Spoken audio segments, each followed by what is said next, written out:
Bonjour tout le monde. Bon, j'espère que vous allez bien parce qu'il fait vraiment très chaud. Alors hydratez-vous bien, hein. Et je vais continuer à vous raconter toujours, hein, mes anecdotes des 17 mois que j'ai fait de nuit. Euh, comme je vous ai dit, on m'envoyait un petit peu partout. Il y a eu une fois où j'étais partie, mais ma collègue s'est donc retrouvée toute seule avec les trois services. Et elle a eu quelqu'un qui s'est suicidé dans son service. Qui s'est pendu avec une ceinture à son pied de perf dans une chambre à Silly. Alors ça m'avait stupéfaite. Enfin, moi, j'y étais pas. Bon, j'ai vraiment parce qu'ils ont eu tout droit, tout, hein, la police, etc. Donc là, j'avais échappé à ça. Mais entre-temps, bon, moi, j'allais me promener un petit peu dans tous ces services divers et variés. Il y a eu une fois où je suis allé. Enfin, à l'époque, il faut quand même que je recontextualise. Il y avait beaucoup de personnes qui étaient hospitalisées et qui étaient alcooliques et qui la politique de la maison à cette époque-là, c'était eh ben s'ils font un délirium très mince, on ne leur met qu'une perfusion et enfin une perfusion avec en passant des litres d'eau parce que lorsque les gens sont donc en manque d'alcool, donc ça provoque des problèmes de délire, hein, puisque ils perdent énormément de liquide. Enfin bon, je vous en passe des meilleurs, hein, vous ferez vos recherches sur le délirium très mince, pardon. Donc maintenant, la politique, ce serait plutôt de continuer à donner de l'alcool et puis diminuer progressivement. Mais alors à l'époque, hein, c'était drastique, on coupait tout. Et après, les gens, ils étaient complètement fous et ils pouvaient d'ailleurs y rester. C'était extrêmement dangereux, hein. D'un point de vue physiologique, ça pouvait les tuer. D'ailleurs, il y a eu des morts, hein. Donc une fois, enfin, les gens avec des déliriums très minces, j'en ai eu pas mal. Mais il y a eu une fois où j'étais dans un autre service, un service de médecine un peu extérieur. Et il y avait quelqu'un qui était très agité. Il n'était pas encore en délirium, mais c'était en train de couver. Et c'était en début de nuit, je commençais à passer, vous savez, on fait un tour le soir. Et je sais pas pourquoi, dans ce service, il y avait il était dans une chambre à 4 lits, ce monsieur. Et il était perfusé, effectivement, donc je vais pour aller voir la perfusion. J'ouvre la porte et puis je sais pas, j'ai un moment, je sais pas pourquoi, parce que je me suis mis à penser à autre chose. Je m'arrête, je passe pas directement, je m'arrête.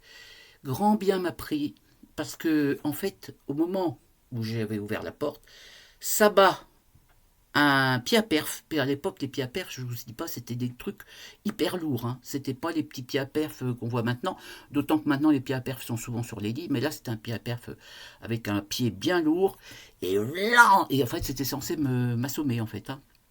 Et c'était des piquets, c'était voilà.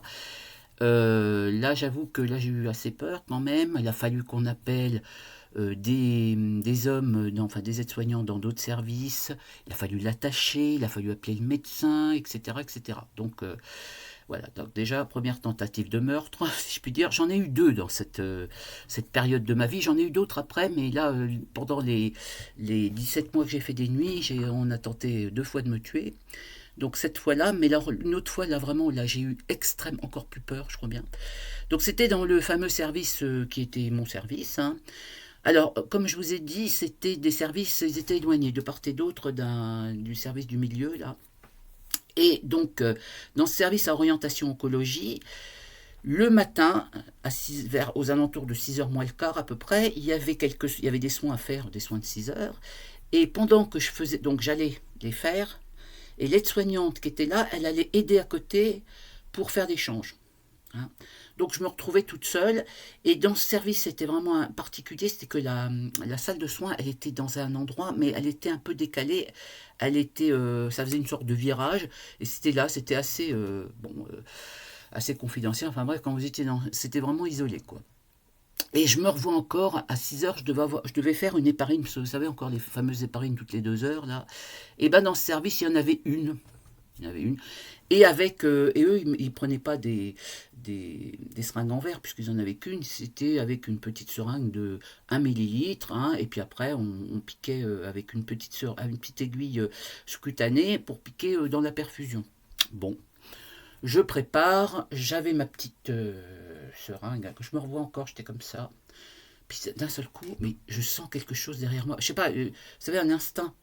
Et en fait, Je me retourne et qu'est-ce que je vois? Mais à quelques millimètres de mon cou, il y avait un type, en fait ce type il était rentré, il avait une quarantaine d'années, il était rentré dans le service, on n'a jamais trop su pourquoi.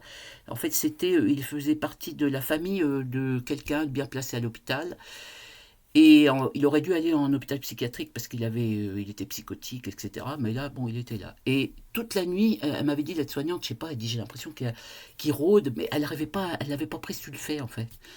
Et moi, je me retrouve avec le gars, c'était comme ça, mais comme ça, devant, juste là, hein, vous voyez. Et j'étais là, on était à ça, au niveau visage, et j'avais ma petite seringue à la main, et j'ai dit, bon, alors je le regarde comme ça, puis je lui dis, elle était décapuchonnée, je dis, je vous la mets dans l'œil. Franchement, je dis, si vous reculez pas, si vous n'allez pas dans votre chambre, je vous mets la seringue dans l'œil. Le gars, je le vois encore, tout doucement, il s'est reculé, il a rétracté les mains, et il est parti tranquillement dans sa chambre. J'ai cru que j'allais... Mais là, j'ai eu vraiment peur. Là, j'ai eu peur, là. Et quand l'infirmière de jour est arrivée, je lui ai dit... C'était un 15 août. Vous voyez, aujourd'hui, on est le 15 août hein, quand j'enregistre la vidéo. Et c'était un 15 août, ça faisait un an à peu près que j'étais infirmière, et j'ai dit à l'infirmière de jour, j'ai dit, je te préviens, comme je devais revenir le soir, s'il est encore là, je ne prends pas mon poste. Je ne prends pas mon poste ici, je ne prends pas, j'ai trop peur. D'abord déjà, moi, hein, mais les autres patients, parce qu'en fait, il avait rôdé, il y avait des gens qui s'étaient plaints dans la nuit, mais on n'avait jamais réussi à le prendre sur le fait. Et je dis, mais moi, là, il aurait pu m'étrangler, on était dans un coin, l'aide-soignante n'était pas là, enfin, je veux dire, voilà. Donc ça, c'est quelque chose qui m'a vraiment, vraiment marqué. Et dans notre carrière, nous, les infirmières, on est vraiment très souvent agressés. Hein, très souvent agressés. On en parle beaucoup plus maintenant, mais déjà avant, vous voyez, de mon temps, on était déjà agressés, sauf qu'on ne disait rien. Parce que quand tu disais quelque chose, eh ben on disait, bah oui, mais tu l'as choisi. Tu as choisi de faire ce métier, hein, évidemment. Parce que vous voyez, là, je m'étais plaint, j'avais fait un mot à la surveillante et tout, mais il s'est rien passé, rien.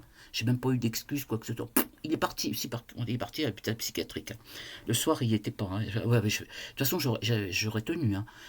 Il aurait été là enfin, la nuit suivante. Je ne prenais pas mon service, j'avais eu trop la trouille. Hein. Mais maintenant, ce qu'il y a de bien, c'est que les jeunes se laissent moins faire que nous. On était vraiment idiotes. Hein. On nous disait ah ben oui, c'est une vocation, ce qui n'était pas forcément une vocation. Enfin, que ce soit une vocation ou pas, peu importe, c'est pas une raison pour te faire tuer ou de peut-être mal payer ou quoi que ce soit. Il faut quand même vivre, etc. Non, mais franchement. Donc voilà, ne vous laissez pas faire, ne faites pas comme nous, hein, les anciennes, on se laissait trop faire. Bon, je vais vous laisser, je vous raconterai la suite la prochaine fois.